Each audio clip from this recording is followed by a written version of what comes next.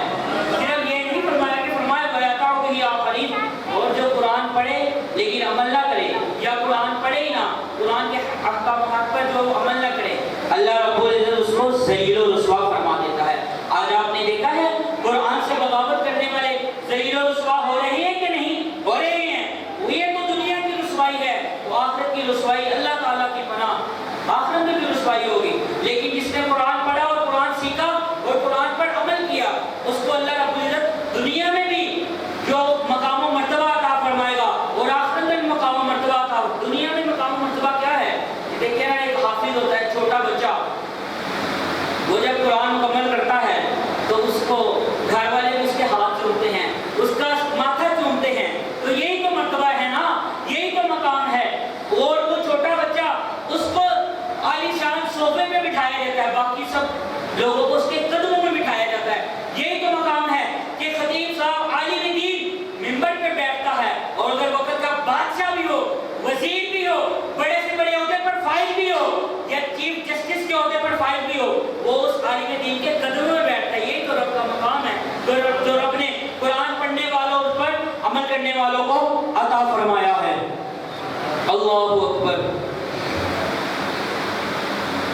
حضرات ابو بکر اگلی حدیث مبارک کے اندر حضرت برا بن عازب رضی اللہ تعالیٰ عنہ سے مروی ہے، فرماتے ہیں قال رسول اللہ صلی اللہ علیہ وسلم لا تجعلوا بیوتکم مقابرا ان الشیطان ینفر من البیت الذی یقرأ فیہ سورۃ البقرہ۔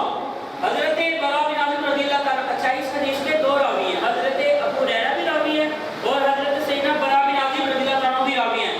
فرماتے ہیں کہ نبی پاک صلی اللہ علیہ وسلم نے فرمایا اپنے گھروں کو قبرستان نہ بناؤ، اپنے گھروں کو قبرستان نہ بناؤ، کہ بے شک جس گھر کے اندر سورۃ بقرہ کی تلاوت کی جاتی ہے اس گھر کے اندر شیطان داخل نہیں ہوتا۔ آج دیکھیں نا، ہر بندہ پریشان ہے نا، قاری صاحب دعا کرتے ہیں، گھر کے اندر پریشانیاں ہیں، گھر کے اندر کوئی جنات کا سایہ ہے، بچے بیمار رہتے ہیں، بیگم بیمار رہتی ہے، ایک ٹھیک ہوتا ہے دوسرا بیمار ہو جاتا ہے، اس کی دوائی آتی ہے دوسرا بیمار ہو جاتا ہے، گھر میں نہ اتفاقیاں ہیں نہ سلوکیاں ہیں، اس کا کوئی وظیفہ بتا دیں تو جو وظیفہ میرے اور آپ کے آقا علیہ السلام نے بتایا، اس سے بڑھ کر کوئی وظیفہ ہو سکتا ہے؟ کوئی نہیں ہو سکتا۔ اور وظیفہ کیا ہے؟ سورۃ بقرہ کی تلاوت، یہ کی ہے تو گھر کے اندر جو الحمدللہ اللہ کے فضل و کرم سے برکتیں ہی برکتیں نازل ہوتی ہیں۔ اب اگلی جو حدیث مبارک آپ کو میں سنانے لگا ہوں، یہ حدیث مبارک اس بات پر دلالت کرتی ہے کہ جب قرآن پڑھا جائے اللہ کی رحمت نازل ہوتی ہے، اللہ کے فرشتے بھی قرآن سنتے ہیں۔ سنیے گا، آپ کو مزہ آئے گا۔ عن سعید بن الخدری رضی اللہ تعالی عنہ انہ سید بن خدیر قال بینہما هو يقرأ من الليل سورۃ البقرہ وفرسہ مربوطۃ عنده۔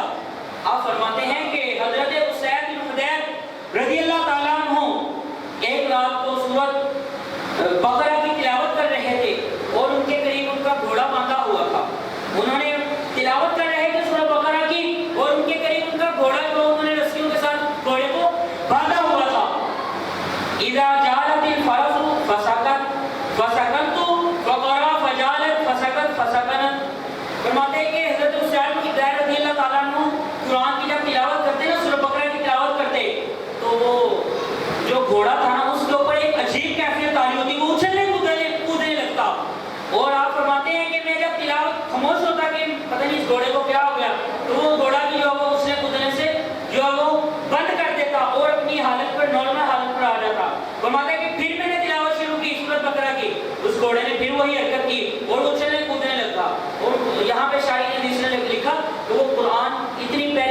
پڑھتے تھے حضرت سعید بن خدیب کہ وہ جو گھوڑا تھا وہ قرآن کی جو آواز کا سرور لے کے وہ بھی جو وجن میں آ رہا تھا، اس کو بھی سکون مل رہا. جیسے انسان کو خوشی نصیب ہو نا، انسان پھولے نہیں سماتا خوشی سے، انسان کی ایک کیفیت بدل جاتی ہے، ایک کیفیت تعریف ہو جاتی ہے. ایسے ہی جب اس گھوڑے نے سورہ بقرہ کی تلاوت سنی تو اس گھوڑے پر یہ کیفیت تعریف اچھلنے کودنے لگا. تو آپ فرماتے ہیں آگے سنیے، فَانْصَرَفَ وَقَانَ ابْنُهُ يَحْيَىٰ قَرِيبًا مِنْهَا فَأَشْفَقَ نَفْسُهُ. فرماتے ہیں کہ میں تلاوت کر رہا تھا، گھوڑا میرے قریب آتا ہوا اور قریب میرا بیٹا یحییٰ بھی سویا ہوا تھا. تو جب وہ گھوڑا اچھلنے کودنے لگا تو مجھے ڈر ہوا کہ کہیں گھوڑا میرے بچے کو روند نہ ڈالے. باپ ہے نا، باپ کی شفقت ہوتی ہے. فرماتے ہیں کہ گھوڑا اچھل رہا تھا، مجھے ڈر ہوا کہ کہیں یہ گھوڑا جو میرے بچے کو اپنے پاؤں تلے روند نہ ڈالے. تو فرماتے ہیں کہ وَلَمَّا أَخْبَرَهُ رَفَعَ رَأْسَهُ إِلَى السَّمَاءِ. میں نے اپنے بچوں کو ادھر سے اس گھوڑے کے جو قریب تھا اس کو میں نے دور کر دیا. رَفَعَ رَأْسَهُ إِلَى السَّمَاءِ. میں نے اپنا جو چہرہ آسمان کی طرف بلند کیا، چہرہ آسمان کی طرف بلند کیا تو کیا دیکھا؟ فَإِذَا مِثْلَ فِيهَا أَمْثَالُ الْمَصَابِيحِ. تو میں نے آسمان پر ایک سایہ دار جو ہے وہ ستاروں کی مانند ایک چیز دیکھی کہ ستاروں کی ایک لہر ہے اور ایک سایہ کیا ہوا ہے میرے اوپر ایک چیز نے. تو آپ فرماتے ہیں کہ مجھے عجیب، کسی وقت انسان کو عجیب چیز دیکھتے ہیں نا تو اس کو بہت جو ہے وہ ایک عجیب کیفیت پیدا ہوتی ہے، اس کو حیرانگی ہوتی ہے. کہتے ہیں مجھے بھی بہت حیرانگی ہوئی کہ یہ آسمان پر اس وقت تارے تو ہوتے ہیں لیکن یہ سایہ کرنے والی ایک عجیب چیز یہ کیا ہے؟ یہ اس نے جو ہے وہ حیران کیا. آپ فرماتے ہیں فَلَمَّا أَصْبَحَ. جب صبح ہوئی حدث النبی صلی اللہ علیہ وسلم. تو آپ فرماتے ہیں کہ جب صبح ہوئی تو میں نے یہ واقعہ نبی پاک صلی اللہ علیہ وسلم کی بارگاہ میں عرض کیا، یا رسول اللہ صلی اللہ علیہ وسلم آپ سے ایک واقعہ عرض نہ کروں، ایک بات عرض نہ کروں؟ نبی پاک صلی اللہ علیہ وسلم نے فرمایا کیوں نہ کرو، تم عرض کرو.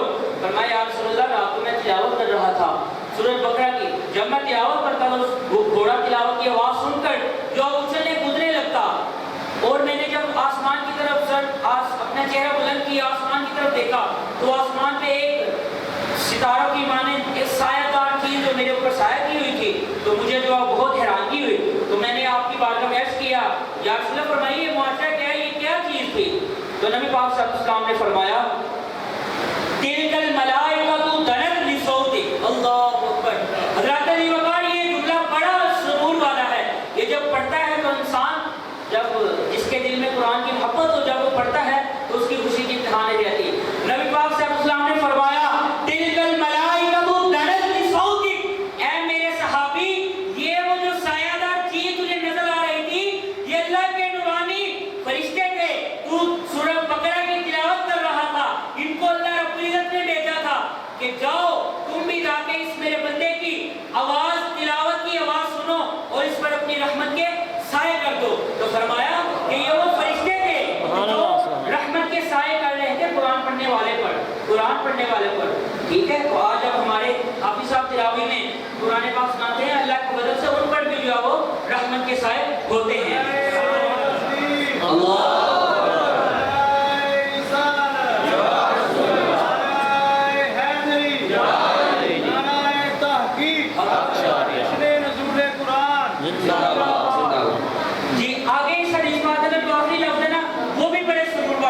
فرمایا وَلَوْ قَرَأْتَ لَأَصْبَحْتَ يَنْظُرُ النَّاسُ إِلَيْهَا. آپ نبی صلی اللہ علیہ وسلم نے فرمایا اے میرے صحابی، اگر تو تلاوت کرتا رہتا تو صبح ہو جاتی، لوگ بھی دیکھتے کہ اللہ کے فرشتے ایک تلاوت کرنے والے کی جو ہے وہ آواز سننے آئے ہوئے ہیں. لیکن انہیں تلاوت جو وہ احترام کرتی تھی تو وہ فرشتے بھی چلے گئے تھے. نبی صلی اللہ علیہ وسلم نے فرمایا کہ اگر تو تلاوت کرتا رہتا تو وہ فرشتے تیری آواز رات تک، صبح تک تیری جو وہ تلاوت کی آواز سنتے رہتے. حضرات علی وقار وہ کتنے خوش نصیب ہیں کہ جو تلاوت کرے اور ان کی تلاوت کی آواز اللہ کے فرشتے سنیں، مالک بھی سنیں اور اس کے فرشتے بھی سنیں. تو اللہ رب العزت ہمیں بھی قرآن کو اچھی طرح اسی طرح پڑھنے کی جو وہ توفیق عطا فرمائے. اللہ اکبر. حضرات علی وقار اگلی جو حدیث مبارکہ سنیے. نبی پاک علیہ السلام نے فرمایا، یہ حضرت سیدہ عائشہ صدیقہ رضی اللہ تعالیٰ عنہ سے روایت ہے، فرماتی ہیں ان النبی صلی اللہ علیہ وسلم کان اذا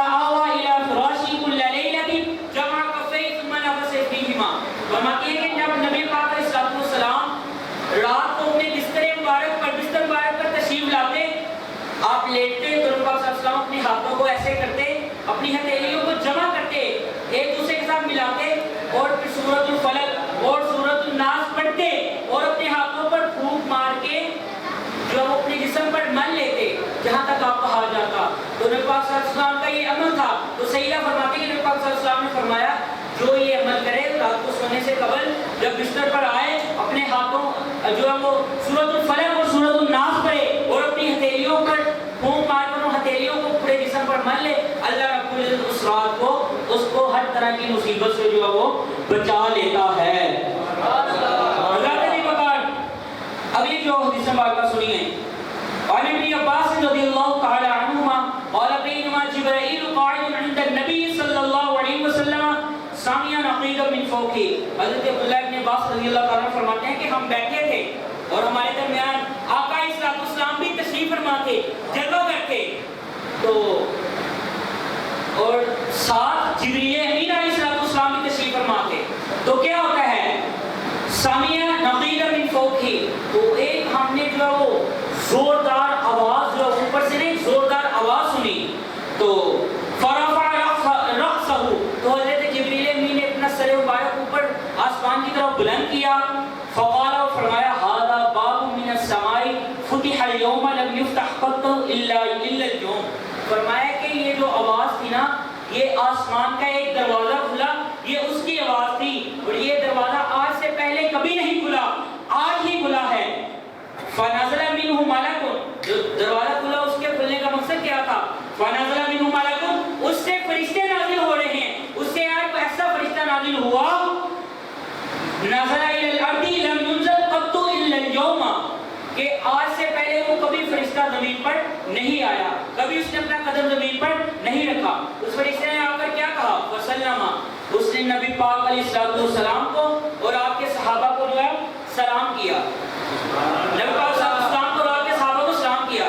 وہ فرشتہ بھی عبادت تھا نا, آج کے بے ادب نجدی وہ نہیں تھا کہ جیسے کہ کہتے ہیں جی کہ حضور کے روضے پر جا کے تم یا رسول اللہ کہتے ہو, یہاں پہ یا رسول اللہ کہتے ہو, یا صلاۃ والسلام علیک یا رسول اللہ کہتے ہو. تو یا کا معنی تو ہوتا ہے حاضر, یا کا معنی ہوتا ہے نگاہ دینے کے لیے, حاضر کے لیے. تو حضور تو نعوذ باللہ ان کا عقیدہ ہے, پھر نعوذ باللہ حضور کون سے آتے ہیں, وہ تو غائب ہیں, وہ کون سے سنتے ہیں. تم کہتے ہو یا رسول اللہ آپ پر سلامتی ہو, لیکن اس کو پتہ نہیں کہ ہمارا جو عقیدہ الحمدللہ ہم اہل سنت ہیں, پھر اعلیٰ حضرت کے غلام ہیں, مسلک کے اعلیٰ حضرت پر چلنے والے ہیں.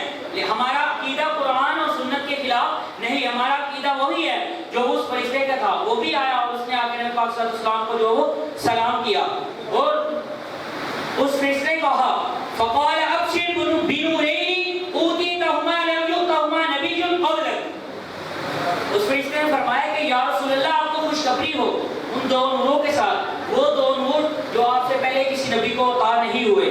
تو نبی پاک صلی اللہ علیہ وسلم نے فرمایا کہ وہ کون سے دو نور ہیں. فرمایا فاتحۃ الکتاب و خواتیم سورۃ البقرہ. فرمایا ایک تو سورۃ البقرہ ہے اور ایک سورۃ البقرہ کی جو آخری 3 آیات ہیں, یہ دو نور ہیں.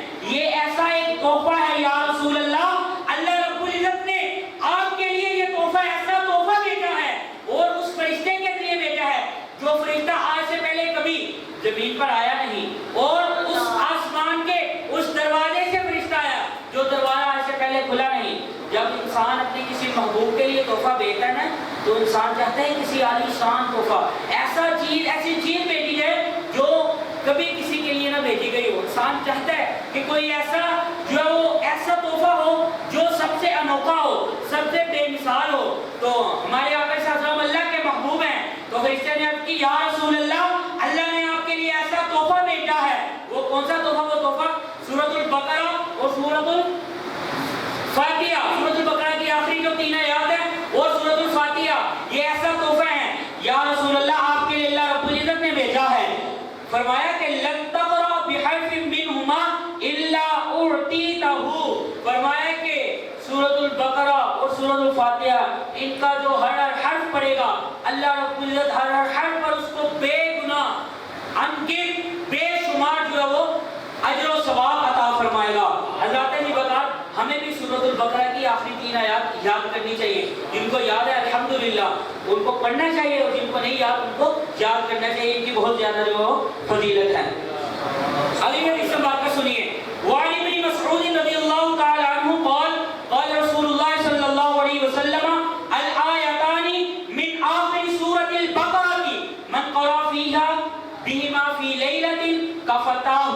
فرمایا کہ 2 آیتیں ہیں سورۃ البقرہ کی، آخری 2 آیتیں ہیں، جو شخص رات کے اندر ان 2 آیتوں کو پڑھ لے گا اللہ رب العزت اس رات کو اس کو ہر قسم کی مصیبت سے آزمائش سے محفوظ فرما دے گا۔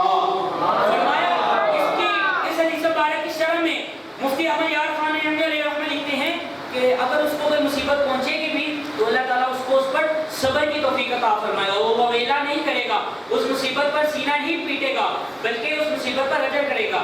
2 معنی، یا تو اللہ رب العزت اس کو اس رات میں ہر قسم کی مصیبت سے اور اچانک موت سے اور ہر قسم کے نقصان سے محفوظ فرمائے گا، یا تو یہ اگر اس کو کسی قسم کی مصیبت پہنچ بھی جائے گی تو اللہ رب العزت اس کو اس پر صبر کرنے کی توفیق عطا فرمائے گا۔ اگلی حدیث بات سنیے، وعن ابی الدرداء رضی اللہ تعالی عنہ قال قال رسول اللہ صلی اللہ علیہ وسلم من حافظ 10 آیات من اول سورۃ الکہف عصم من الدجال۔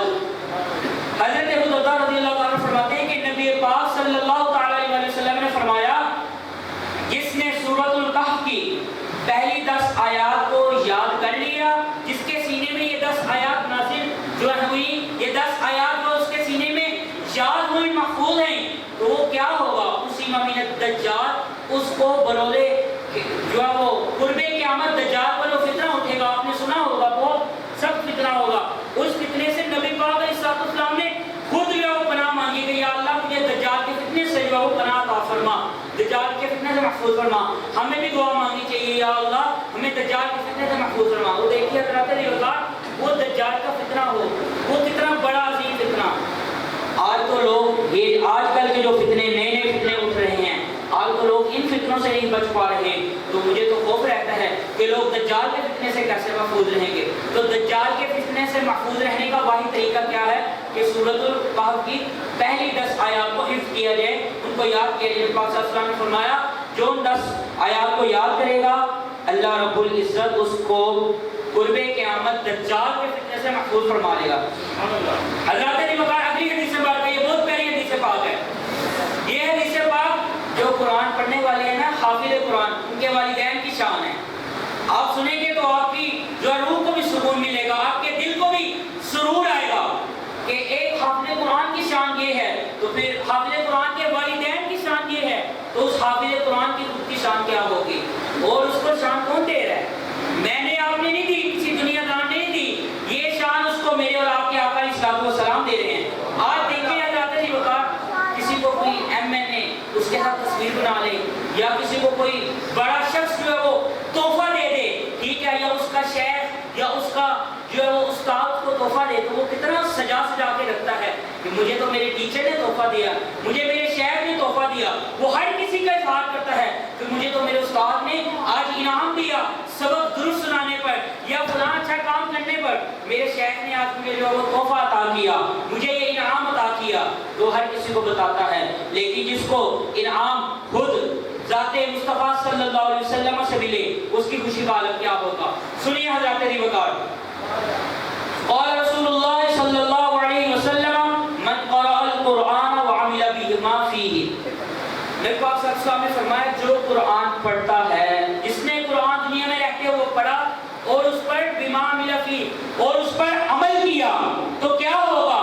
البسا والداہ تاج یوم القیامہ، کل بروز قیامت اس کو ایک چمکتا ہوا ایک روشن، اس کے والدین کو، اس کو نہیں، اس کے والدین کو ایک روشن چمکتا ہوا تاج پہنایا جائے گا، تو اس کی روشنی آگے نبی پاک صلی اللہ علیہ وسلم نے فرمایا تو هو احسن من الضوء الشمس، اس کی روشنی سورج کی روشنی سے بھی زیادہ ہوگی۔ تو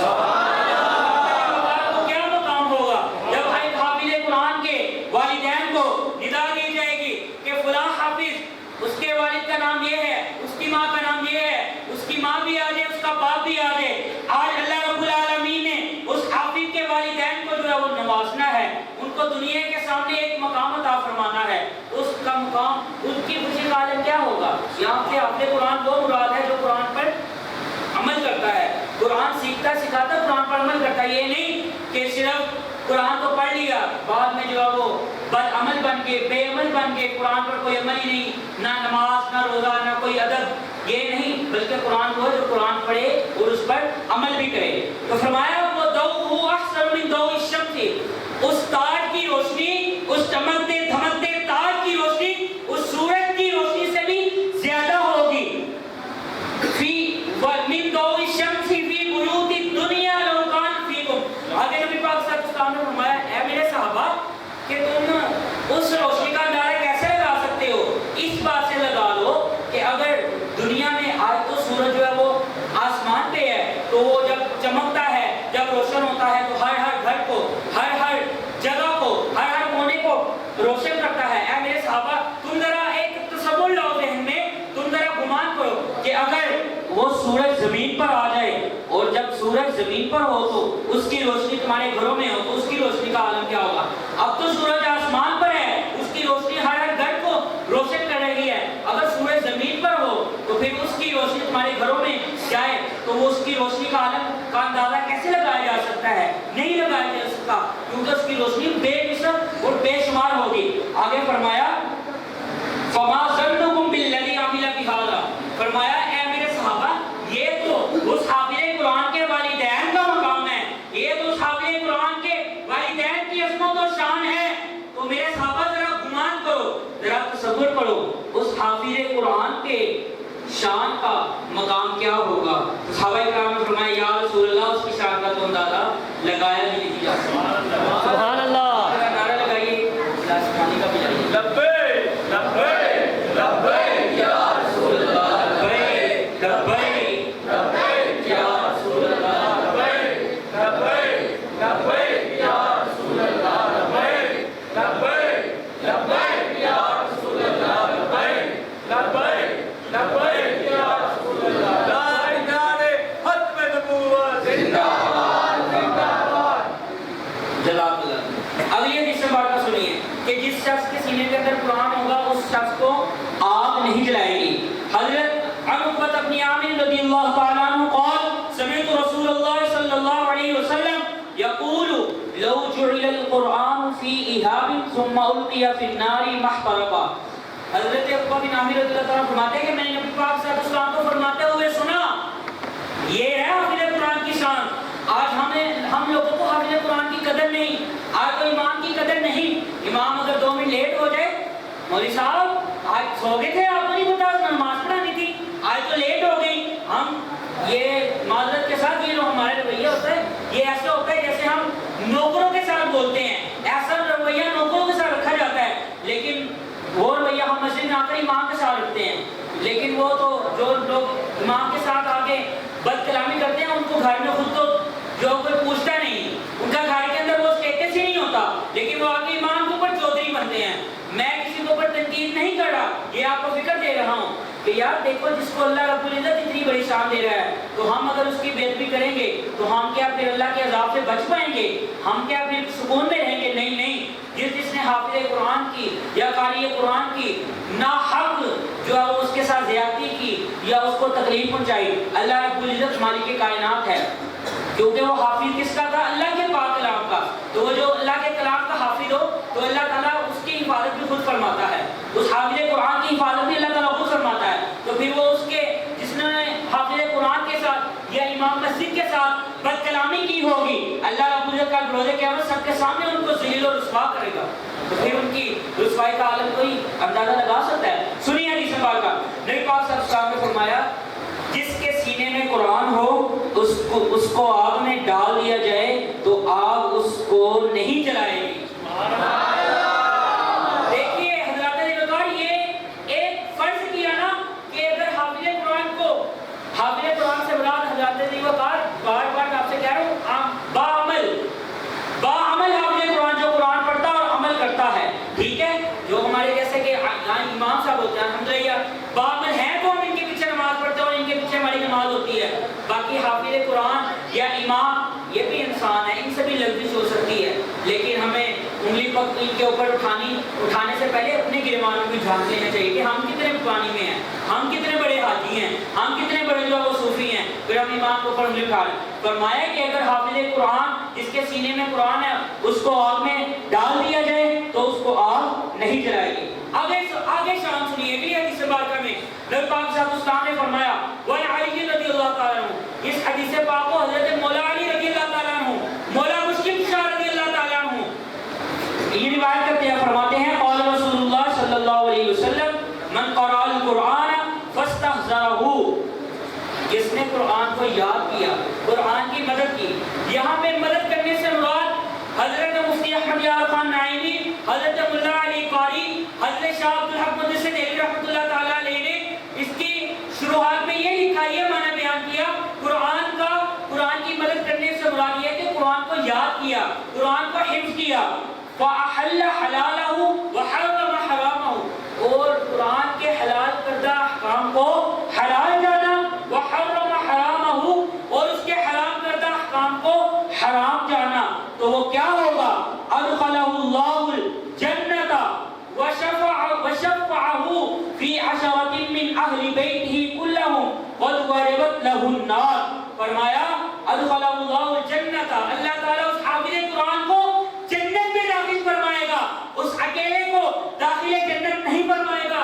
وَشَفَّعَهُ فِي عَشَرَةٍ مِّنْ أَهْلِ بَيْتِهِ كُلُّهُمْ قَدْ وَجَبَتْ لَهُ النَّارُ، اور اللہ رب العزت اس حافظ قرآن کی برکت سے، اس حافظ قرآن کے گھر والوں میں سے، خاندان والوں میں سے 10 ایسے لوگوں کو بھی جنت میں داخل فرمائے گے جن کے اوپر جہنم کا فیصلہ ہو چکا تھا، جن کے اوپر جہنم واجب ہو چکی تھی، لیکن اللہ رب العزت اس حافظ قرآن کی برکت سے اس کی لاج رکھے گا۔ اللہ رب العزت فرمائے گا تم تو چلو جہنمی ہو لیکن مجھے اس پر رحم آتا ہے، یہ میرا بندہ اس نے قرآن یاد کیا تھا، قرآن پر عمل کیا تھا، تو آج اس کی وجہ سے میں تمہاری بخشش کر رہا ہوں۔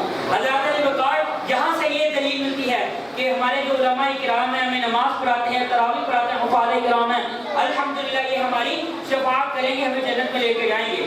اگر ہم نے ان کو تنگ کیا ہوگا تو یہ اللہ کی بارگاہ میں شکایت لگا دیں گے یا مالک مولا اس سے دنیا میں مجھے تکلیف پہنچائی تھی، تو پھر کیا ہوگا؟ پھر کیا ہوگا؟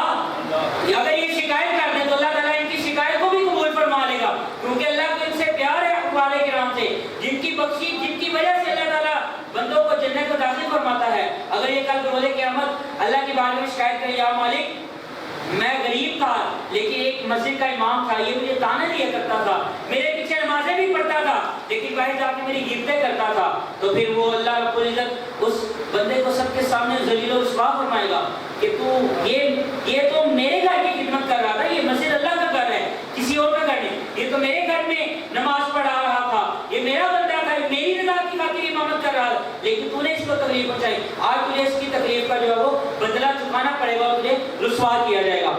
حضرات علی بکار احادیث مبارکہ تو بہت ہیں، اب وقت جو ہے وہ بہت زیادہ ہو چکا۔ حضرت علامہ ڈاکٹر محمد اقبال کے چند اشعار کے اوپر میں جو اپنی اس تقریر کا اختتام کرتا ہوں، اس سے پہلے آپ ایک بات سن لیجئے کہ حضرت امام جلال الدین سیوطی رحمۃ اللہ تعالیٰ علیہ یہ بات یہ ہے کہ ہم قرآن پڑھتے ہیں لیکن قرآن کو صرف اوپر سے پڑھ لیتے ہیں، قرآن ہمارے سینوں میں نہیں اترتا، ہمارے دلوں میں نہیں اترتا، قرآن کی ہمیں تاثیر جو ہے وہ حاصل نہیں ہوتی، قرآن کا ہمیں جو سرور حاصل جو ہے وہ نہیں ہوتا۔ کیوں؟ اس کی وجہ کیا ہے کہ ہم قرآن کو صحیح معنوں میں پڑھتے نہیں ہیں، ہم پڑھ رہے قرآن ہوتے ہیں لیکن ہمارے دلوں کے اندر خیالات دنیا کے ہوتے ہیں، ہم قرآن پڑھ رہے ہوتے ہیں لیکن خیالات دنیا کے ہوتے ہیں، ہم پڑھ رہے قرآن ہوتے ہیں لیکن ہمارے دلوں میں خیال ہوتا ہے کہ وہ جی چھٹو مولوی صاحب جلدی جلدی تراویح پڑھا دو تاکہ ایسی بھی جلدی جائیے گھر جا کے سوئیے تے آرام کریے، ٹھیک ہے۔ اگر یہاں پہ قاری صاحب اگر آہستہ آہستہ قرآن پڑھے تو لوگوں کی آیتیں لیٹ پڑھ لیتی قاری صاحب اسی تھک جانے ہیں، یہی وجہ ہے۔ لیکن امام جلال الدین سیوطی رحمۃ اللہ تعالیٰ علیہ آپ جب آپ کے شاگرد فرماتے ہیں کہ جب آپ کلام سنتے تھے نا، قرآن کی تلاوت ہو رہی ہوتی تھی، جب آپ قرآن سنتے تھے تو آپ کی آنکھوں سے آنسو جاری ہو جاتے تھے، اور آپ فرماتے تھے کہ میں جلال الدین کہاں اس قابل کہ اس مالی کا کلام سنوں، وہ کلام کی ہیبت کی وجہ سے ان کے جسم کا لو جو ہے وہ اس کے روٹے کھڑے ہو جاتے تھے اور وہ گریہ زاری کرتے تھے اور دعا کرتے رہے یا مولا میں تیرے قرآن کو سننے کا حق ادا نہ کر سکا، یا مالک و مولا میں تیرے قرآن کو سننا جس طرح اس کا حق ایسے نہ سن سکا، یا مالک مولا مجھے معاف فرما دے۔ لیکن آج ہمارا کیا ہے، ہمیں بھی چاہیے ہم اپنے بزرگان دین کے نقش قدم پر چلیں اور ان کے بتائے ہوئے طریقے پر چلیں۔ حضرات علی کو کہا قرآن کو دیکھ کر پڑھنا زبانی پڑھنے سے زیادہ افضل ہے. قرآن کو دیکھ کر پڑھنا زبانی پڑھنے سے زیادہ افضل ہے. قرآن کو چھونا بھی عبادت ہے, قرآن کو پڑھنا بھی عبادت ہے, قرآن کو دیکھنا بھی عبادت ہے, قرآن کو مس کرنا بھی عبادت ہے. ایک بزرگ گزرے ہیں حضرت امام محدث ابن جوزی رحمۃ اللہ تعالی, بہت بڑے محدث. آپ نے بعض اوقات رمضان مبارک کے اندر کیا کرتے تھے, فجر کے بعد قرآن لے کے قرآن کو کھول کے نا تو اس کے اوپر ایسے انگلی رکھ کے نا زبان سے پڑھتے بھی تھے, ایسے اس کے ہر ہاتھ پر جو انگلی رکھتے تھے. تو وہ آپ کے مریدوں نے پوچھا کہ اے شیخ آپ تو اتنے بڑے محدث, آپ کو تو قرآن زبانی بھی یاد ہے, لیکن آپ نے قرآن کھولا لیکن قرآن زبان سے پڑھ نہیں رہے, آپ کی زبان سے تو جو ہے وہ حرکت ہو ہی نہیں رہی, آپ زبان سے قرآن پڑھ نہیں رہے, آپ کو قرآن بھی پڑھنا آتا ہے. تو آپ یہ وجہ کیا ہے, آپ فرماتے تھے قرآن کو زبان سے پڑھنا ثواب ہے, لیکن قرآن کو ایسے انگلی رکھ کے اس کے ہر حرف پر انگلی رکھنا اور اس کو دیکھنا یہ بھی ثواب ہے. قرآن کو دیکھ کر میں روزانہ پڑھتا ہوں, زبانی قرآن تو میں روزانہ پڑھتا ہوں, لیکن آج ابن جوزی کی جو یہ تمنا تھی کہ ابن جوزی قرآن کو دیکھنے کا ثواب بھی حاصل کر لے. یہ ہمارے سبحان اللہ, سبحان اللہ. اللہ رب العزت دعا ہے مالک کائنات جو کچھ پڑھا سنا اس پر عمل کرنے کی توفیق عطا فرمائے, اور میری جو بات آپ کو اچھی لگی ہو اس بات کو میرے آپ نے بزرگوں, میرے اساتذہ, میرے والدین کی طرف منسوخ کرنا. اگر میری کوئی غلطی ہوگی ہو بیان کے درس ہو اس کو میری کوتاہی سمجھنا. میں گناہ گار بندہ ہوں, طالب علم ہوں, میں کوئی بہت بڑا عالم نہیں. اللہ رب العزت سے دعا ہے مالک کائنات قرآن سیکھنے سکھانے اور ہمیشہ قرآن کی خدمت کرتے رہنے کی توفیق عطا فرمائے. وآخر دعوانا ان الحمد للہ رب العالمین.